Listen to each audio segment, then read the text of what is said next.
In the dusty arteries of Lagos, where heat clings to skin like regret and horns speak louder than reason, two barefoot girls move through the chaos like seasoned ghosts. Luna held tight to a steaming plastic container of jollof rice, precious, warm, and earned. Lucy gripped a cold bottle of water as if it were a miracle. They were small, thin, and invisible to most, their feet patting the sidewalk with the practiced rhythm of children who had long ago learned that survival starts with silence. Their home, if such a word could be used, was the belly of a bridge near Oshodi. Concrete, noise, rats, and memory. They'd grown used to the stairs, to pity wearing fake compassion. But that day, something broke the pattern. "Please, my children, help me." The voice was papery, barely human. They turned. Slumped beside a rusted power pole was a man who looked more like a discarded coat than a person. His walking stick was cracked, his sunglasses fractured. The gray in his hair looked like dust that had forgotten to leave. His outstretched hand trembled. "I haven't eaten in 3 days," he whispered. "I'm dying." Luna froze. Lucy's stomach growled. They hadn't eaten since yesterday afternoon. The rice was meant to stretch to tomorrow, the water rationed in careful sips. Every grain, every drop had been begged for. But then Luna remembered something. Something their mother had said before the fire, before the headlines, before everything fell apart. "Kindness," she'd whispered, "isn't what you do when you have enough. It's what you do when you don't." They didn't speak. They didn't need to. Lucy stepped forward and placed the hot rice in the man's shaking hands. Luna followed, handing him the bottle. His fingers curled around the items like they were sacred. "You're giving this to me?" he stammered. "Yes, sir," Luna said, almost inaudibly. "Please eat." The man didn't thank them. Not with words. He just ate. Fast, messy, desperate. Rice spilled onto his knees. Water dribbled down his chin. The girls watched with quiet reverence, hunger clawing their own bellies, but a strange warmth settling in their chests. When he was done, he exhaled with something between relief and resurrection. "You saved me." "You too," Lucy replied, her voice faint but bright. They turned to leave. But then came the second surprise. "Wait," the man called out, voice suddenly steadier. "What are your names?" They stopped. Luna turned. "I'm Luna." "I'm Lucy." He tilted his head. "Twins." They nodded. "Where are your parents?" The joy drained from their faces. "They died in an accident," Luna said. 2 years ago." "And where do you live?" Lucy pointed at the bridge in the distance. "There." A silence followed. Not the kind people fill with noise, but the kind that weighs on the lungs. Then the man did something strange. He removed his cracked sunglasses. His eyes were not blind. They were sharp, focused, alive. He stood up straighter, as if remembering his spine. From inside his coat, he pulled a sleek phone. He tapped a number, then held it to his ear. "This is Maxwell," he said simply. "I've found them." The girl stepped back. "Who are you?" Luna asked. The man smiled, but it wasn't the smile of a beggar. It was the smile of someone who owned the air. "My name is Maxwell Jonathan. I'm not blind, and I'm not a beggar. I'm the CEO of Maxwell Automobiles." Lucy blinked. "You're not what?" He pointed behind them. A billboard, half obscured by rust and wires, loomed above the street. His face, clean-shaven, smiling, looked down at them from it. "That's me," he said. "But today, I wasn't looking for admiration. I was looking for hearts." Then came the low rumble. A convoy of black SUVs turned the corner, engines purring like expensive secrets. The cars stopped. Men in suits exited. One opened the middle car's door. Maxwell gestured. "Come with me." "We can't," Lucy said, panic rising. He crouched down. "You can. And you will. That car? It's yours now." They hesitated. Then Luna reached out and took his hand. Inside, the seats were soft. The air smelled like mint and polish. Bottled juices waited in cold holders. Lucy whispered, "Is this real?" Maxwell only chuckled. "It's just beginning." Outside the window, the bridge grew smaller. Behind them, dust, hunger, shadows. Ahead, a life they couldn't have imagined, and a storm neither Maxwell nor the twins saw coming. They arrived in Lekki like people arriving at a dream. A winding private road flanked by white roses led them to a mansion that looked carved from cloud and marble. The gates opened. Fountains danced. Staff stood in line. Maxwell didn't wait for ceremony. He opened the car door himself. "Welcome home," he said. The girls stepped out cautiously. A butler moved forward but paused when Maxwell raised his hand. "Let them breathe," he said. Inside, it was a cathedral of elegance. Chandeliers, gold railings, and floors so shiny Lucy whispered, "It looks like we'll fall through." Maxwell smiled. "No, sweetheart. You've just risen." That first night, the girls didn't eat like orphans. They dined like royalty. A glass table stretched across the dining room, set with silverware that sparkled like starlight. Plates overflowed with grilled chicken, fried plantains, sautéed vegetables, and jollof rice that tasted like it was cooked by angels with culinary degrees. "Is this all for us?" Lucy whispered. Maxwell nodded, sitting across from them, watching. They ate slowly, reverently. No need to hide, to gulp, to guard each bite. It was the first meal in years they didn't have to defend. But as Luna finished her second helping, she paused. Her eyes lifted to Maxwell. "Why?" she asked. Maxwell didn't blink. He leaned back, folded his arms. "Because I was once just like you." The girls froze. Lucy put down her fork. Maxwell rarely smiled when he told the truth. "I was an orphan too," he said. "Port Harcourt. I slept in buses, begged on street corners, stole bread just to see another day." He reached into his breast pocket, pulled out a small, worn photograph. A woman, faceless in the blur, stood beside a boy with hollow cheeks and defiant eyes. "She gave me food once.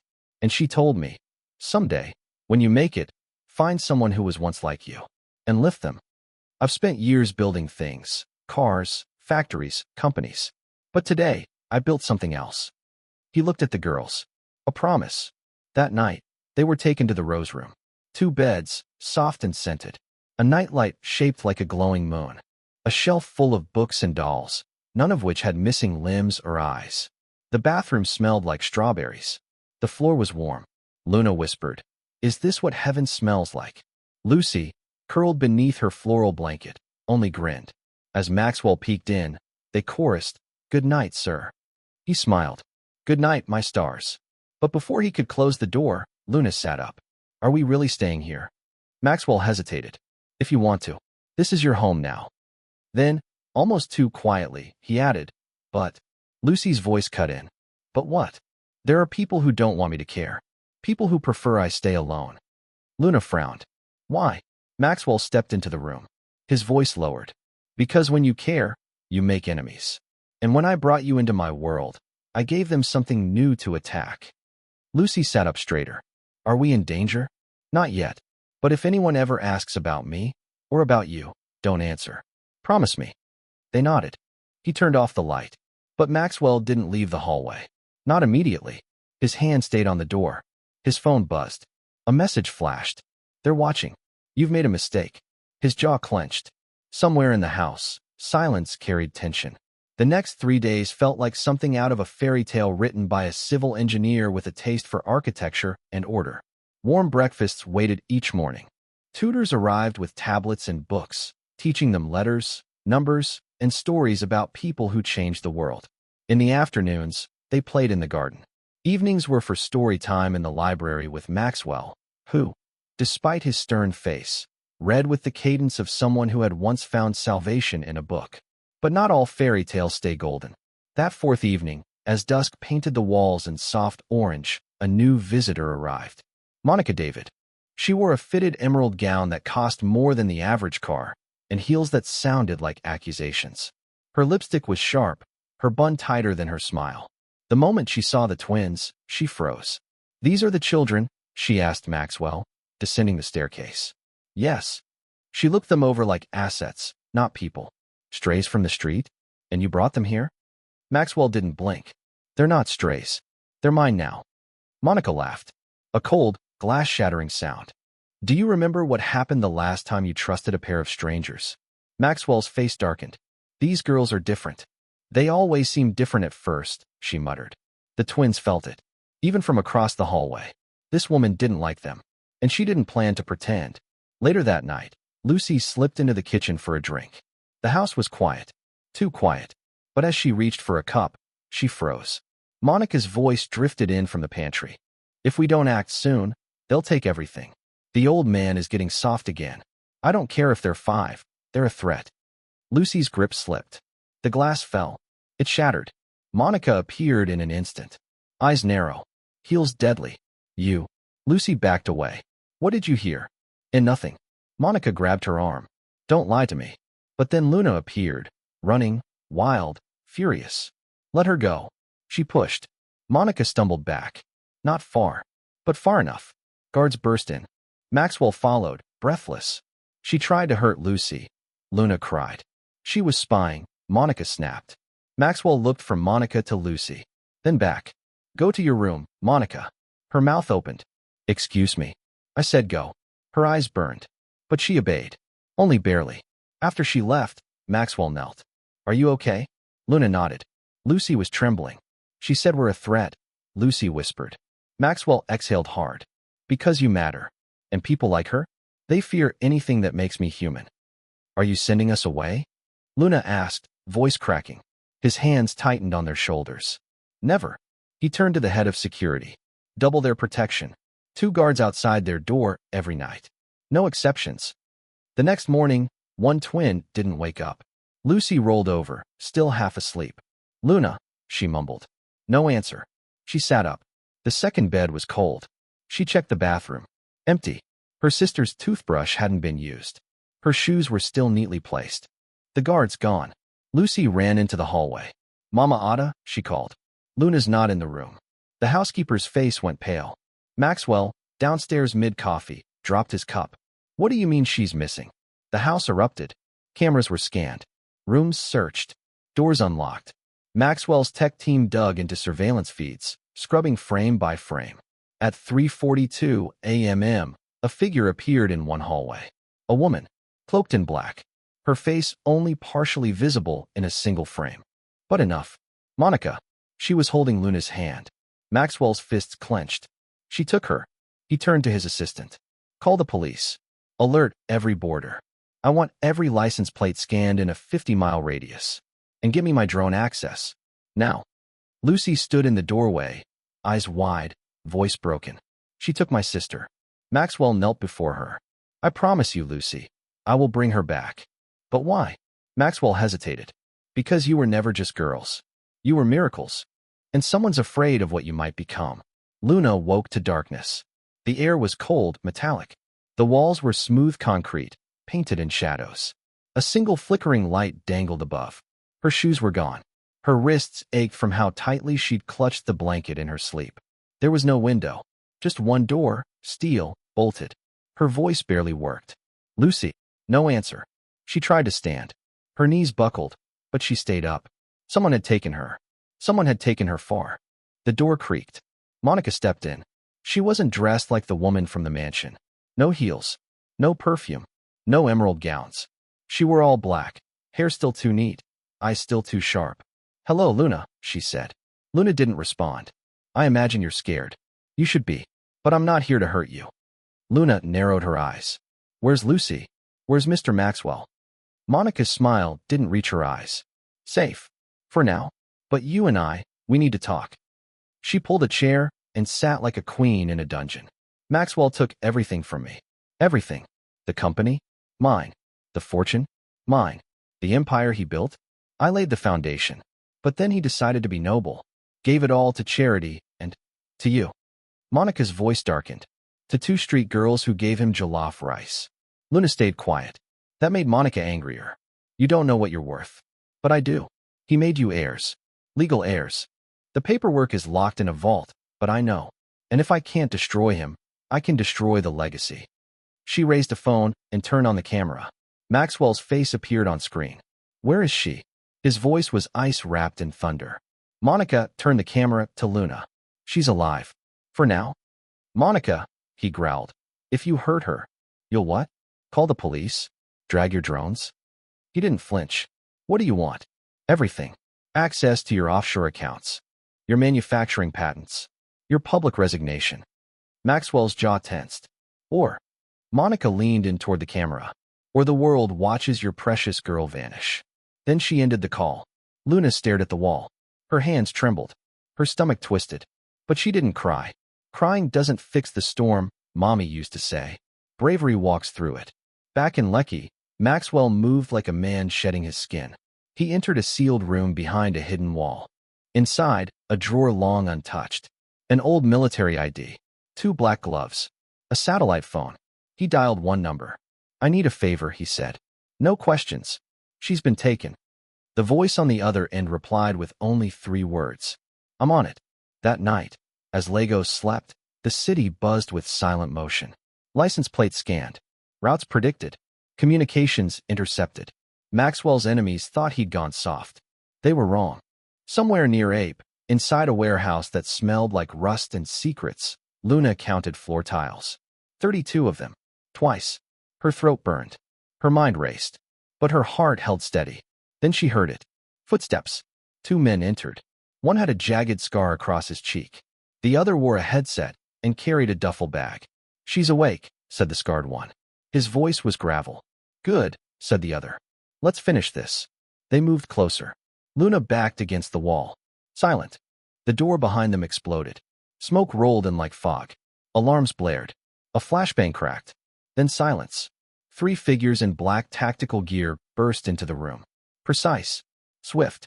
Unstoppable. The first took out Scar with a single elbow to the neck. The second kicked Headset Man so hard he folded like paper. The third knelt beside Luna. Mask lifted. "Maxwell." She gasped. "I knew you'd come." He held her close. Always. By dawn, the sun rose over Lecky in soft gold. Lucy sat on the marble steps of the mansion, eyes red, hair wild. Then she saw them. Luna. Lucy. They collided mid-run. Limbs, tears, laughter. Maxwell stood behind them, his suit dusty, his hands scratched, but his eyes calm. Behind him, security officers dragged Monica out of a van. Her dress torn, hair loose, fury in every inch of her face. "You've no idea what you've done," she hissed. Maxwell turned to her. "Actually, I do. You think they belong here? These girls? You're just using them to feel like a hero." He didn't flinch. "They saved me." The gates opened. Reporters waited. Cameras flashed. Maxwell turned to them. "I want the world to know something." He stepped forward, arm around both girls. 2 years ago, these children had nothing. But they gave me the only meal they had. They thought I was starving. And in truth, I was. Starving for something real. That moment changed everything. He looked down at the twins. "They are not my project. They are not my redemption. They are my daughters. And I will protect them with everything I have." Monica screamed. No one heard her over the applause. Weeks passed. The mansion began to feel less like a palace and more like a home. Luna and Lucy wore uniforms now. Attended school. Took lunches packed in paper bags. A driver waited each morning. Friends came over. Tutors praised them. Lucy discovered she liked computers. She built her first game in JavaScript. Bad graphics, excellent logic. Luna helped in the school clinic, reading medical texts like bedtime stories. Years blurred by. They graduated secondary school as top of their class. Maxwell stood at the ceremony, clapping louder than anyone, his face tight with emotion. They went to university, Luna into medicine, Lucy into software engineering. One day, Maxwell pulled out the same old photograph. The boy from Port Harcourt. "I was him," he said quietly. "Until I met you." Maxwell always knew they would outgrow him. That was the point, after all. But nothing prepares a man to watch his daughters in every way but blood, walk across a university stage to receive their degrees. One in a sleek lab coat, stethoscope around her neck. The other, glasses perched on her nose, laptop always within reach. Luna, medicine and surgery. Lucy, software engineering. They didn't just graduate. They graduated with honors. With speeches. With standing ovations. Maxwell stood among a sea of parents, but he didn't cheer. He wept. Quietly, like a man who knew too well how rare joy can be. After the ceremony, they posed for pictures under the jacaranda trees. Friends swarmed them. Lecturers smiled. And somewhere in the flurry of handshakes and camera flashes, Maxwell whispered, "You've become everything I dreamed." And more. Lucy got her first internship before her transcript was even printed. A major tech firm, global reach, brutal deadlines, genius-level expectations. She fit in like a secret code finally decoded. Within 6 months, she was leading a team. Within a year, she was speaking at conferences, teaching workshops, mentoring younger coders. Her programs helped schools automate, hospitals optimize, Even small shops manage inventory through simple apps.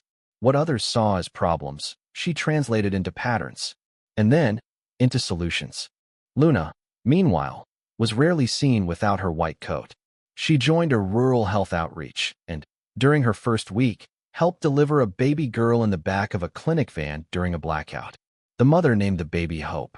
Luna didn't talk about it often, but Maxwell noticed how she lingered by the window more afterward, watching sunsets like they were holy. Then came the weddings.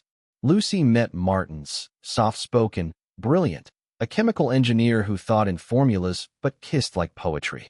Luna met David, calm, kind, a pediatrician with warm eyes and a heart big enough to carry others' grief without dropping his own.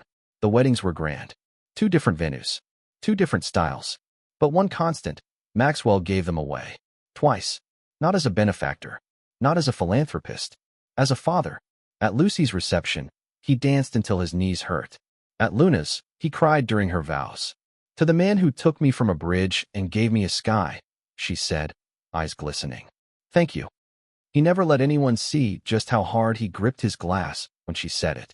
1 year later, the mansion echoed with new sounds. Tiny footsteps. Luna had a baby boy, Ebenezer, named after the father she barely remembered. Lucy had a daughter, Amanda, named after the mother whose lullabies still echoed in her dreams. One sunny afternoon, the families gathered beneath the old mango tree in Maxwell's backyard. The breeze carried the smell of fruit and distant ocean spray.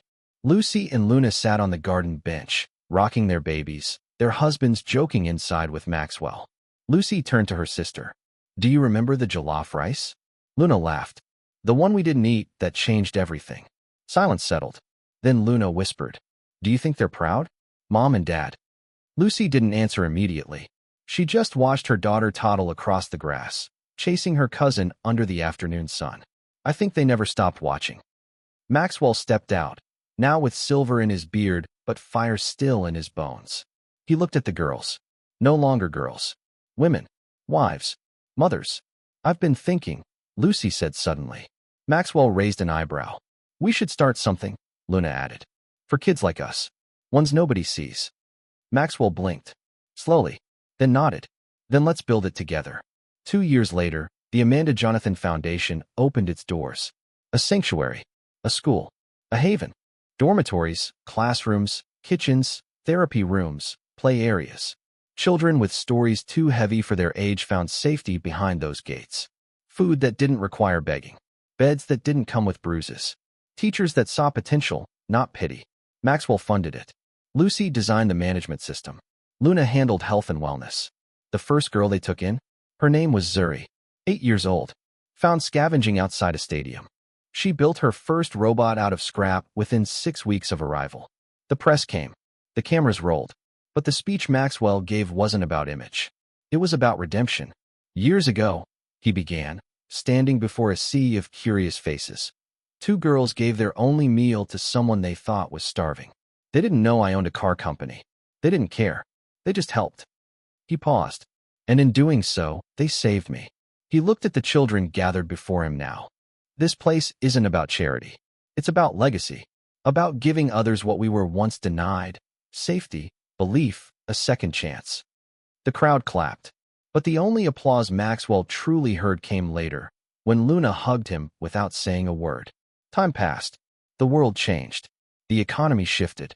Technology raced. But the mansion remained. So did the mango tree. Lucy's tech startup spread across West Africa. She built learning tools for rural kids, games that taught math, puzzles that explained science. She won awards she forgot to collect. Luna co-founded a mobile clinic initiative. She drove into towns where no ambulance dared go. Her team treated thousands. Maxwell watched, quieter now. He gave fewer speeches, attended fewer galas. But at night, when everyone else had gone to sleep, he'd sit in the garden and whisper to the stars, "You'd be proud. I hope you're proud." The morning of Lucy's first international keynote, the sky over Nairobi was the color of ripe mango skin. She stood backstage, adjusting her blazer, watching the crowd through a thin slit in the curtain. Over 1,000 young women filled the university auditorium. Coders, designers, dreamers, girls from places where ambition was considered a threat. She stepped forward. The applause began before she reached the mic. "My name," she began, "is Lucy, and my story started with jollof rice." They laughed, politely. She smiled. "No, really. One plastic plate. One bottle of water. That's what we had. We gave it away. And somehow, that became the foundation of an empire." She paused. "The code I write today was first written in hunger, in dust, in hope." That night, Luna watched the live stream from the hospital. She had just delivered triplets. 3 tiny miracles with lungs like megaphones. She whispered to the newborns, "You have an aunt who once slept under a bridge and now writes systems for satellites." Back in Lagos, the mansion had changed, but only slightly. New solar panels. A digital library. The mango tree, now taller, had a circular bench built around its trunk. The children from the Amanda Jonathan Foundation called it the Wisdom Tree. Maxwell's room remained untouched. His chair, his favorite copy of Meditations by Marcus Aurelius.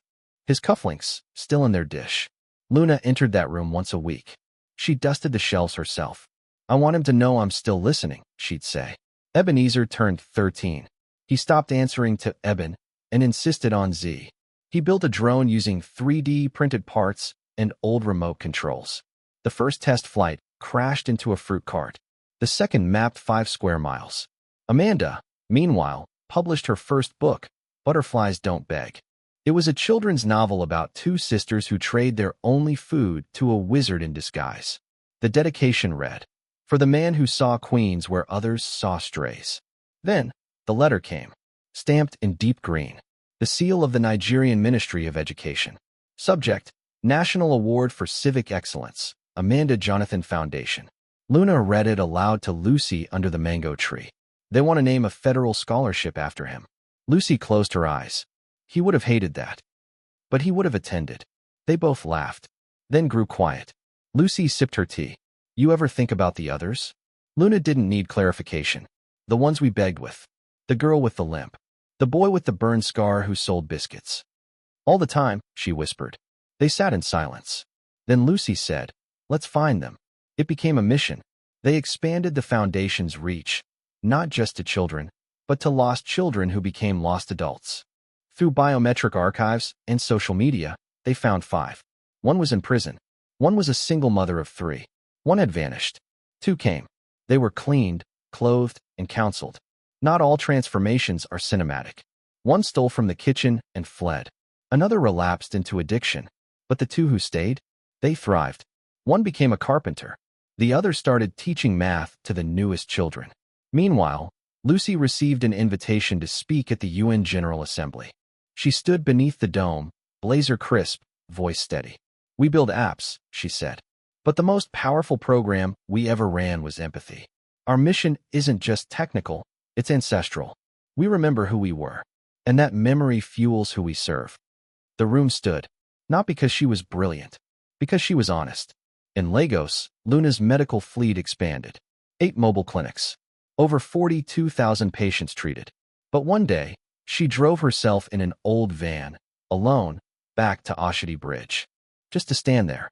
She brought jollof rice. She waited. An old woman with trembling hands sat nearby. Luna walked over. "You eaten?" The woman shook her head. Luna handed over the container. "Kindness," she said aloud, "isn't what you give when you have plenty." She smiled at the woman. "It's what you give when you've known what it's like to have nothing." Lucy and Luna were honored with honorary doctorates from the University of Nigeria. They wore caps that made them laugh and gowns that reminded them of high school plays. Maxwell's portrait hung at the entrance of the auditorium. Under it, a plaque read, "He taught the invisible to see themselves." One afternoon, Lucy found Amanda and Z whispering over a laptop. Suspicious. "What are you plotting?" she asked. "Nothing," Amanda said too quickly. Z added, "Maybe just designing something." Weeks later, they revealed it. A new app. A hybrid of storytelling and simulation. Children play through their real-life challenges. Hunger, fear, loneliness, and the game teaches empathy and resilience. They named it Legacy. By the time Luna turned 40, the foundation had branches in 17 countries. Their annual gala in Johannesburg brought in donors from 6 continents. Maxwell's name was now a verb among activists and tech founders. To Maxwell, someone meant to believe in their worth before they proved it. But not all legacies grow louder. Some soften. Lucy stopped taking major contracts. She taught coding at the Foundation's weekend camp instead. Luna reduced her travel and opened a local clinic, named Hope's Room, in memory of that first delivery in the blackout van. The sisters would meet on Sunday evenings at the mansion. Tea, old music, photos of Maxwell, worn at the edges. They'd sit in his chair, not because it was ceremonial, because it felt like him. One night, during a thunderstorm, Amanda entered the room, soaked and glowing. "I've been accepted." They turned. "Accepted? MIT. For creative technology." Lucy stood first, hugged her. Luna joined. The girls who once stood with nothing but a plate of rice now watched their next generation leap into worlds they hadn't dared imagine. At Amanda's send-off, Z gave a speech. He was 18 now, broad-shouldered, soft-eyed. "Still coding, still building. I never met Grandpa Maxwell," he began, "but I live in his house. I sleep under his roof. I read the books he left behind." He pointed to Amanda. "She's going to change the world. But she's not starting from scratch. She's starting from love." Years passed. The world blurred. But the mansion remained. So did the mango tree. On the 25th anniversary of the Amanda Jonathan Foundation, a holographic statue of Maxwell was unveiled. He stood tall, smiling. A plaque at the base read, "Everything good starts with belief." That evening, under the tree, Amanda read aloud from her newest book. Z played soft music from a speaker.